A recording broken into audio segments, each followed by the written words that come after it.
আসমান জমিন সৃষ্টির 50,000 বছর পূর্বে, 50,000 বছর পূর্বেই 7 আসমানের ঊর্ধ্বে লৌহে মাহফুজে তাকদীরের মধ্যে আল্লাহ তাআলা তার কুদরতি কলম দিয়ে এই সমস্ত সৃষ্টির সমস্ত তাকদীর, রিজিক, সমস্ত বরাদ্দ আল্লাহ তাআলা লিখে ফেলেছে। হ্যাঁ, আমি কোন লোকমা খাবার খাবো, কতটুকু খাবো, প্রত্যেকটা নির্ধারিত। আমার খাবারের মাঝখানে 1 লোকমা ভাত আমার বাচ্চা, ঠিকই দেখা গেছে ও আয়সা 1 লোকমা ভাত বাবার প্লেটের থেকে মুখে নিয়ে সে চলে যায়, বাকি ভাতটা বাবা খায়। বুঝা গেল ওই 1 লোকমা খাবার তার বাচ্চার রিজিক। ফলে আল্লাহ তাআলা তারটা তাকে দিয়ে দিছে, বাবারটা বাবাকে দিয়ে দিছে। আজকে দুপুর বেলা আমি বাসায়, আমার ছোট মেয়ে আছে 4.5 বছর বয়স। এখন আজকে ছোট দুপুরেও আম খাইতেছি, কাইটা আমি কাইটা দিতেছি, আমিও খাইতেছি, আমার মেয়েও আমার সাথে বসে বসে খাইতেছে। এখন আগের একটা বড়া আমের ওই খাইছে, কারণ এরপরের বড়া আমি ওই বলছে এটা আব্বু আপনি এটা খান, তো আমি মুখে নিছি বড়াটা, এক সাইডে দিয়ে আমি একটু কামড় দিছি, ওই আবার কইতেছে ওই খাইব, তো আমি আবার ওটা ওর হাতে দিয়ে দিছি। তাইলে বুঝা গেল যে আমের এই বড়াটার মধ্যে এক সাইডের একটু কোনা আমার রিজিক, ওইটুকু খাওয়া শেষ হইতেই বাচ্চা এটা নিয়ে নিছে। মানে আল্লাহ তাআলাই কুদরতি ভাবে তার রিজিক তাকে পৌঁছে দিয়েছে। তাহলে আমরা কেউ জানি না, আমি নিছি আমি খামু, কিন্তু আসমানওয়ালা জানে এটা আমার না। কুল্লুম ফি কিতাবিম মুবিন, আল্লাহ তাআলা বলেন সব আমি লিখে রেখেছি, ফয়সালা করে রাখছি।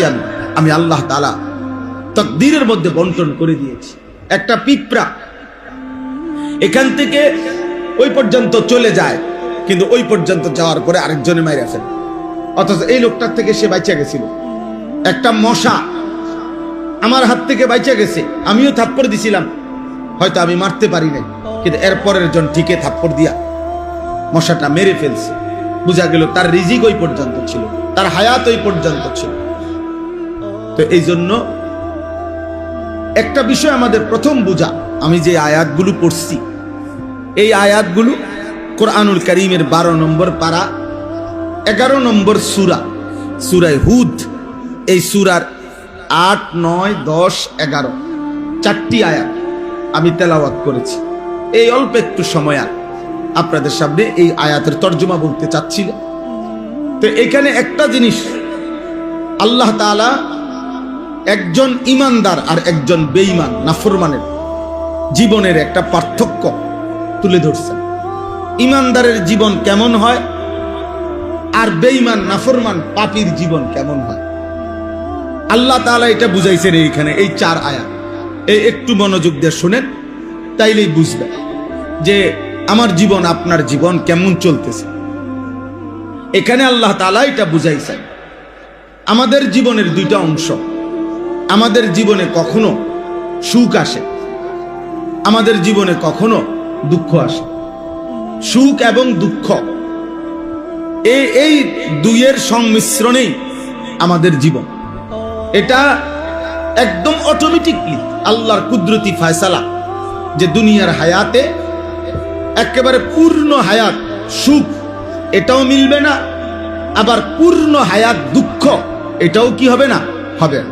সুখ আর দুঃখের মিশ্রণ, কখনো আমার প্রত্যাশা পূরণ হয়, কখনো আমার প্রত্যাশা পূরণ হয় না, কখনো আমার চাওয়া পাওয়া পূরণ হয়, কখনো আমার চাওয়া পাওয়া পূরণ হয় না, কখনো ভালো লাগে, কখনো ভালো লাগে না, কখনো আনন্দ, কখনো বেদনা, কখনো সুখ, কখনো দুঃখ, কখনো হাসি, কখনো বিষণ্ণতা, কান্না।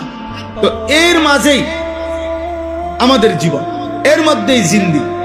তো আল্লাহ তাআলা বলেন একজন বেঈমান, একজন নাফরমানের জীবন কেমন? নাফরমানের জীবন হলো যখনই সে অনেকদিন আরামে ছিল, যখনই তার উপরে কোনো বিপদ, মুসিবত, পেরেশানি, সুখের পরে আসে, সাথে সাথে সে 2টা কাজ করে। 1 নাম্বার হলো হতাশ হয়ে পড়ে, 2 নাম্বার হলো আল্লাহ তাআলার অকৃতজ্ঞতা জ্ঞাপন করে, অকৃতজ্ঞ, আল্লাহ তাআলার নাফরমানি করে, আল্লাহ তাআলার নাফরমানি করে। আবার যখন একটি নির্দিষ্ট সময় পরে তার দুঃখ পেরেশানি দূর হয়ে যায়, সুখ স্বাচ্ছন্দ্য সচ্ছলতা আবার ফিরে আসে, তো আবার পুনরায় এবার বলে একটা পেরেশানিতে আসিলাম, একটা বিপদে আসিলাম, বিপদ আপদ সব কাইটা গেছে, হ্যাঁ এখন আর কোনো সমস্যা নেই, এখন আর কোনো সমস্যা নেই। এবার সে অহংকারী হয়ে যায়, এবার সে গর্বকারী হয়ে যায়, এবার আনন্দে আত্মহারা হইয়া আবার নাফরমানির মধ্যে লিপ্ত থাকে। আগের মুসিবতের সময়ও আল্লাহকে স্মরণ করে নাই, এখন সুখের সময়ও আল্লাহকে কি করে নাই, স্মরণ করে নাই। প্রতিবারই ভুলে যায় আল্লাহকে, প্রতিবারই মনে পড়ে না আল্লাহকে। আল্লাহ তাআলা বলেন, এর বিপরীতে যেই লোক ইমানদার, যেই লোক মুমিন, যেই লোক আল্লাহ চিনে, আখিরাত চিনে, যেই লোক, তো আল্লাহ তাআলা বলেন তার উভয় অবস্থাতে সে সবর করে। তার জীবন হলো যখনই আমার বিপদ কিংবা দুঃখ আসবে, ইমানদার মাত্রই সে সবর করে, সে বিশ্বাস করে, সে বুঝে যে যেই আল্লাহ আমাকে সুখ দিয়েছেন ওই আল্লাহই আমাকে দুঃখ দিয়েছেন, আবার সেই আল্লাহই আমার এই দুঃখ দূর করে আবার আমার জীবনে কি আনবেন, সুখ আনবেন। অর্থাৎ সে সবর করে, সে সবর করে। দুঃখে সে আল্লাহর উপর থেকে ভরসা হারায় না, সুখে সে আল্লাহ তাআলার অকৃতজ্ঞতা, নাফরমানি আর পাপ অবাধ্যতা করে না, বরং উভয় অবস্থাতে সে সবরের মাধ্যমে, আমলের মাধ্যমে সে তার জীবন পরিচালিত করে। দুঃখেও আল্লাহকে ডাকে, সুখেও আল্লাহকে ডাকে, আনন্দেও আল্লাহকে ডাকে, বেদনাতেও আল্লাহকে ডাকে। সর্বাবস্থায় আল্লাহ তাআলা বলেন, আমি ওয়াদা দিলাম আমার এমন ইমানদার বান্দার পুরা জিন্দেগীর গুনাহ আমি মাফ করে দেব এবং শ্রেষ্ঠতম বিনিময় জান্নাত তাকে দিয়ে দেব, জান্নাত তাকে দিয়ে দেব। আর ওই যে নাফরমান, যেই নাফরমান প্রতিনিয়ত সে মনে করে হায়াত, আল্লাহকে ভুলে যায়, যে এই বেঈমান, এই নাফরমান, এই পাপীর জীবন হইল সে সারাক্ষণ সুখ কামনা করে। তার কথা হইল 24 ঘন্টা পুরা হায়াত সুখ, আনন্দ, উল্লাস আমার প্রাপ্য, আমার প্রাপ্য এটা। এজন্য যখনই বিপদগ্রস্ত হয়, পেরেশানিতে পড়ে, অভাবে পড়ে, দুঃখ এবং যন্ত্রণায় পড়ে, তখনই সে হতাশ হয়ে পড়ে। সবে তো ঠিক আছিল, কি থেকে কি হইল, হ্যাঁ আমার কপালে নি এত গজব, আমার কপালে নি এত মুসিবত, আরে খোদা আর বুঝি মানুষ দেখলা না, এই ইত্যাদি ইত্যাদি কথা। অর্থাৎ হতাশ হয়ে গেছে, আল্লাহর নাফরমানি করে ফেলছে। আল্লাহর নাম, আল্লাহর প্রতি যাহা গত এতদিন যাবৎ সুখে ছিলাম, আমি এতদিন সুস্থ ছিলাম, সেটা আমার আল্লাহ দিছেন, আজ মুসিবত আমার আল্লাহই দিছেন। তো আমার মনে রাখা দরকার ছিল কাকে? আল্লাহকে। আল্লাহকে অপেক্ষা করা দরকার ছিল আল্লাহর রহমতের, আশা করা দরকার ছিল আল্লাহর রহমতের। আল্লাহ বলেন বেঈমান এটা করতে পারে না, নাফরমান এটা করতে পারে না। নাফরমান দুঃখে হতাশ হয়ে যায়, সুখে অহংকারী হয়ে যায়। নাফরমান দুঃখে আল্লাহকে ভুলে যায়, আর সুখে আত্ম অহমিকায়, খুশি আর আনন্দে আর ফুর্তিতে আল্লাহর নাফরমানি করে। আজকে যুবক ছেলেগুলো নামাজ পড়ে না কেন? সুস্থ যে সে, হ্যাঁ 24 ঘন্টা দিবানিশি মোবাইলে অস্থির ছবি নর্তকী দেখে কেন? সুস্থ যে সে, তার যৌবনের চাহিদা আল্লাহ তাআলা যে এখনো ঠিক রাখছেন, আল্লাহ যে এখনো ঠিক রাখছেন। আবার যখন বিপদে পড়ে অসংখ্য অসংখ্য নাফরমান হতাশ হইয়া এমনও আছে এক পর্যায়ে আত্মহত্যা করে। অর্থাৎ এত দুঃখ, এত বেদনা, এত অস্থিরতা আর সহ্য হয় না, তাইলে উভয়টাই নাফরমানির কারণ। না তো ইমানদার যদি হইতো, সে সুখের সময়ও আল্লাহকে মনে রাখতো, দুঃখের সময়ও কাকে মনে রাখতো? আল্লাহকে। হযরত আইয়ুব আলাইহিস সালাম, আমরা জানি ওনার নাম একজন নবী ছিলেন। আল্লাহ কোরআনুল কারীমে ওনার নাম উল্লেখ করছেন, নি'মাল আবদু। আল্লাহ বলছে আমার বান্দাদের মধ্য থেকে বড় উত্তম বান্দা আইয়ুব। আইয়ুব কেন? কিতাবের মধ্যে আছে 12 বছর কিংবা 18 বছর তিনি রোগাক্রান্ত ছিলেন। দুইটা বর্ণনা, হয় 12 বছর নয়তো 18 বছর। তো 12 বছর কিংবা 18 বছর একটানা রোগাক্রান্ত, মারাত্মক অসুস্থ ছিলেন, শারীরিকভাবে ভীষণ রোগ ছিল ওনার। তো 18 বছর পরে বা 12 বছর পরে আল্লাহ তাআলা ওনাকে সুস্থ করে দিয়েছেন। সুবহানাল্লাহ। সুস্থ হওয়ার পরে হযরত আইয়ুব আলাইহিস সালাম কিতাবে আছে একদিন আল্লাহকে জিজ্ঞেস করছিলেন যে আয় আল্লাহ, গত 18 বছর 12 বছর বা 18 বছর আপনি আমাকে এই যে দুঃখ কষ্ট পেরেশানিতে অসুখে আর রোগে কেন রাখলেন? আমার এমনি জানার ইচ্ছা আপনার কাছে, আপনি আমারে অসুস্থ বানায় রাখলেন কেন এত লম্বা সময়? আপনি কেন করলেন? তো আল্লাহ তাআলা বললেন, আইয়ুব শুনো, অসুস্থ হওয়ার আগে 70 বছর তুমি সুখে ছিলা, সুস্থ ছিলা। আমি আল্লাহ তাআলা তখনও দেখছি এই সুস্থ থাকার 70 বছরে তুমি আমাকে ডাকছো, আমার বন্দিগি আমার আনুগত্য তুমি করেছ, আমার কোনো অভিযোগ নাই তোমার ব্যাপারে। কিন্তু আমি আল্লাহ তাআলা এরপরেও 18 বছর তোমাকে দুঃখ আর সুখে বিপদে আর মুসিবতে পরীক্ষা করছি। তবে আমি আল্লাহ তাআলা দেখছি এই 18 বছরও তুমি আমাকে আগের 70 বছরের মতোই আমারে ডাকছো। আমার ইবাদত, আমার জিকির, আমার নাম, আমার তাসবিহ তুমি পড়েছ। আমি এই অসুস্থ অবস্থাতেও তুমি আমারে ডাকছো। তাইলে এই অসুস্থ অবস্থাতেও তোমার ব্যাপারে আমার কোনো অভিযোগ নাই, সুখের সময়েরও অভিযোগ নাই। তাইলে রোগ দিলাম কেন? আল্লাহ তাআলা বললেন, আইয়ুব আমি দেখতে চাইছিলাম যে সুখের সময়ে আমাকে তুমি ডাকো আর দুঃখের তুমি ডাকো, কোন সময় ডাকে, কোন ডাকে মায়া লাগে বেশি, আমি এটা দেখতে চাইছিলাম। তো আল্লাহ তাআলা বলেন, আইয়ুব আমি আল্লাহর জাতের কসম, 70 বছর সুখের সময় আমাকে ডাকছো তুমি যে পরিমাণ, আর এই 18 বছর দুঃখ আর অসুস্থতার যন্ত্রণার সময় তুমি যে আমাকে ডাকছো, আমি আল্লাহর কাছে এই ডাকে মজা লাগছে বেশি, আমি আল্লাহর কাছে ভালো লাগছে বেশি। আমি দুঃখের ডাকে মজা পাইছি, বিপদের ডাকে, অভাবের ডাকে, কষ্ট আর যন্ত্রণার ডাকে আমি মজা পাইছি বেশি, আমি মজা পাইছি বেশি। তাইলে এক ইমানদার, এক মুমিন, আল্লাহর প্রতি যার ঈমান আছে, তার জীবনে সে সুখেও আত্মহারা হয় না, দুঃখেও হতাশ হয় না।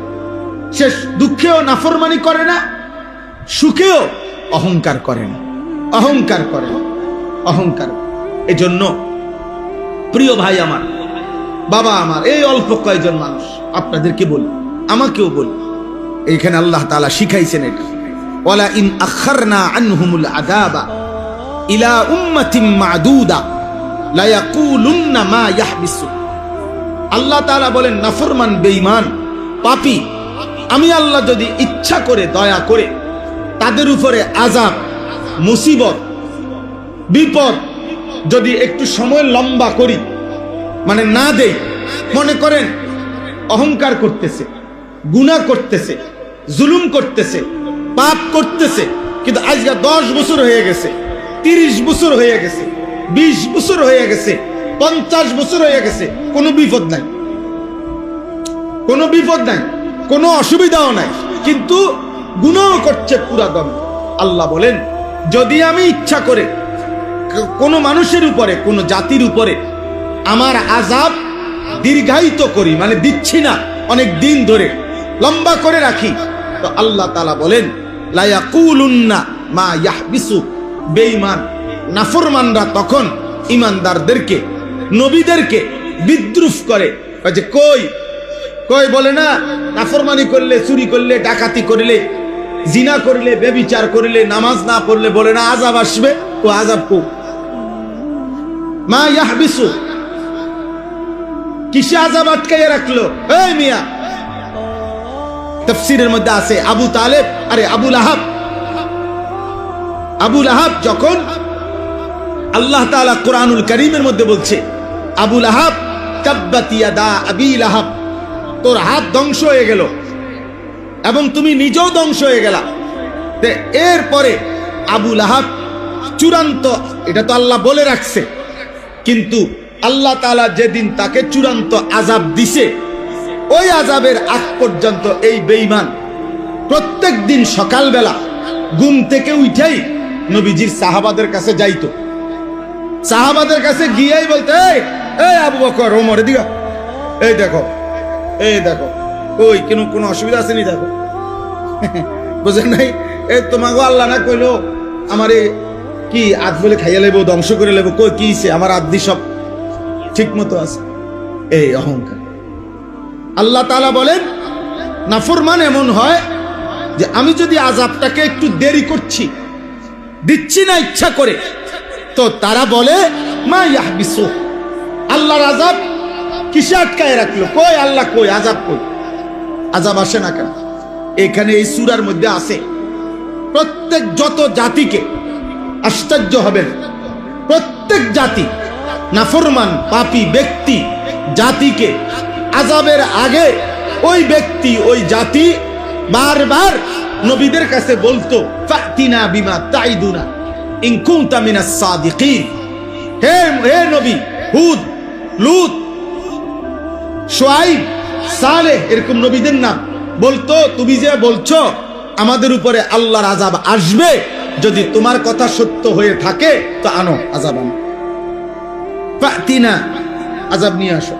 কই আযাব, কই আযাব, কই?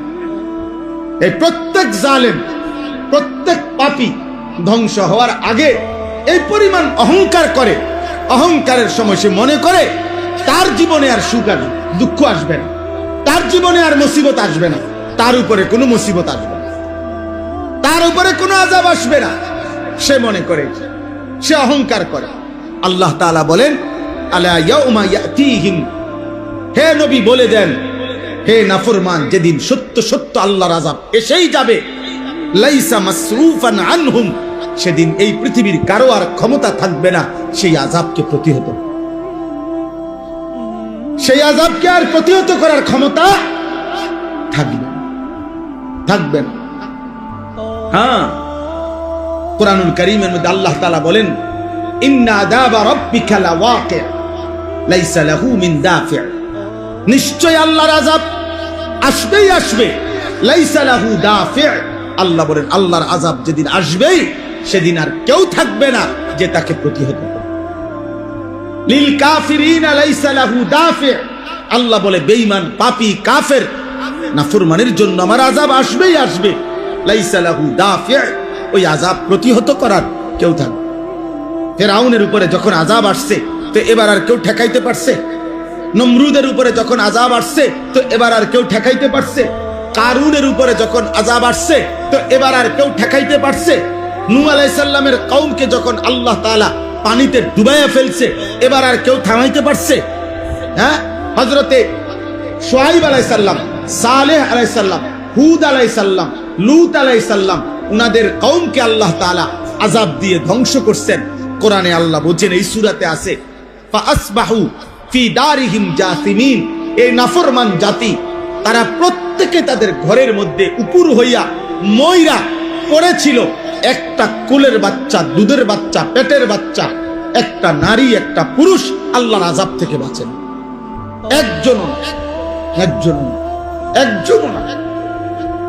একজন এখানে আছে। আল্লাহ তাআলা বলছেন, ফাকাতানা দাবিরাল্লাযিনা কাযযাবু, আমি আল্লাহ তাআলা বেঈমানের, মিথ্যাবাদীর, নাফরমানের গোড়া শুদ্ধা, লেজ শুদ্ধা, বংশ শুদ্ধা কাইটা দিলাম। অর্থাৎ বিষয়টা হইল, আমার দাদা, আমার দাদার বাপ, আমার বাপের দাদা, একটা বংশের সিরিয়াল আছে, কিন্তু অবাধ্য জাতির আর কোনো বংশধর নাই। আছে কোন? ফেরাউনের কোনো বংশধর আছে? নমরুদের কোনো বংশধর আছে? কারুনের কোনো বংশধর আছে? বলে আবু জাহেলের বংশধর আছে? নাই। অথচ আরব দেশের মানুষ তাদের বংশের ধারা সংরক্ষণ করা, এটা আরবের একটা ঐতিহ্য। এখনো আরব দেশের মানুষ যুগ যুগ ধরে তাদের অভ্যাস ছিল, এখনো আছে। তারা তাদের পূর্বপুরুষের বংশের ধারা এটা লিখিত রাখে, তাদের কাছে ডকুমেন্টস আছে। তাদের 32 পুরুষ আগে কে ছিল নাম এটা তারা বলতে পারে। 30 পুরুষ আগে, মনে করেন আজ থেকে 500 বছর আগে, 700 বছর আগে তাদের পূর্বপুরুষ কে ছিলেন তারা এটা বলতে পারে, এখনো বলতে পারে তা। কিন্তু আবু জাহেল, আবু লাহাব, এইসব বেঈমানের বংশধারা আর পৃথিবীতে নেই। ইন্না শানিআকা হুয়াল আবতার। আল্লাহ বলছে, বন্ধু নিশ্চয়ই যারা আপনার নিন্দা করে, আপনি রাসূলকে বিদ্রুপ করে, আমি আল্লাহ বললাম একদিন তারাই নির্বংশ হবে। আবতার মানে নির্বংশ। নবীজির ছেলেরা যখন সবাই মারা গেছে, তখন মক্কার কাফেররা বলছিল মুহাম্মদের একটা ছেলেও বাঁচে নাই, অতএব যার ফুট বাঁচে না তারে আটখুরা কয়, নির্বংশ কয়। হ্যাঁ, আর কি কয়? হ্যাঁ, আবতার গ্রাম্য ভাষায় বলে। তো এই তারা বলতে লাগলো যে মুহাম্মদের আর বংশ নির্বংশ। আল্লাহ তাআলা বলছে, না বন্ধু, আপনার বংশ নির্বংশ না, বরং বেঈমানের বংশই নির্বংশ, নাফরমানের বংশই মূলত কি হবে? নির্বংশ। তো আল্লাহ তাআলা এখানে বলেন, ওয়াহাকা বিহিম মা কানু বিহি ইস্তাহজিউন, যেই আযাব নিয়ে ঠাট্টা করতেছিল নাফরমানরা, একদিন ওই আযাবই তাদের সকলকে ঘিরে ধরবে। ওয়াহাকা মানে হলো ঘিরে ধরবে, ঘিরে ধরবে, একদিন ঘিরে ধরবে। সেদিন ওই আযাব থেকে নেতা কিংবা কর্মী, বড় কিংবা ছোট, পুরুষ কিংবা নারী, জওয়ান কিংবা বৃদ্ধ, কেউ আর বাঁচবে, কেউ আর বাঁচবে না। এরপর আল্লাহ বলেন, ওয়ালা ইন আযাকনাল ইনসানা মিন্না রাহমাতান সুম্মা নাযা'না মিনহু। এই আল্লাহ বলেন নাফরমান পাপী মানুষের অভ্যাস কেমন। আল্লাহ বলেন, দীর্ঘদিন যাবত আমি তাকে দয়া মায়া করতেছিলাম, খাওয়াইতেছি, পড়াইতেছি, রিজিক দিচ্ছি, সব ঠিক দিতেছি, কিন্তু যখনই সুম্মা নাযা'না মিনহু, আমি যদি তার থেকে ওই সুখ, শান্তি, নিরাপত্তা কিছুদিনের জন্য ছিনায় নেই, বিরত রাখি, তো ইন্নাহু লায়াউসুন কাফুর, সাথে সাথে সে আমি আল্লাহর থেকে হতাশ হয়ে যায়, আমি আল্লাহর নাফরমানি শুরু করি, নাফরমানি শুরু। আরে ফেরেশানির তো মিয়া শেষ নাই, কি আল্লাহরে ডাকি, ফেরেশানির শেষ নাই, বুঝেন? একজন হয়তো দিনদার কইছে যে আল্লাহরে ডাকো, আরে থুন মিয়া, আপনার গো হুজুর আর কোনো কাম নাই, বইয়া বইয়া এই সব সময় আমার এত বড় বিপদ যায়, এবার কয় আল্লাহরে ডাক। নাউজুবিল্লাহ, মানে কি? হতাশ, মাথা চোখে মুখে আন্দার দেখে, একেবারেই এলোমেলো হয়ে গেছে, সব সাজানো মনে হয় যেন সব।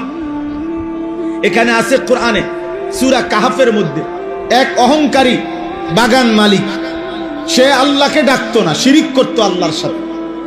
তো তার প্রতিবেশী ছিল একজন গরিব ইমানদার মানুষ, একদম গরিব।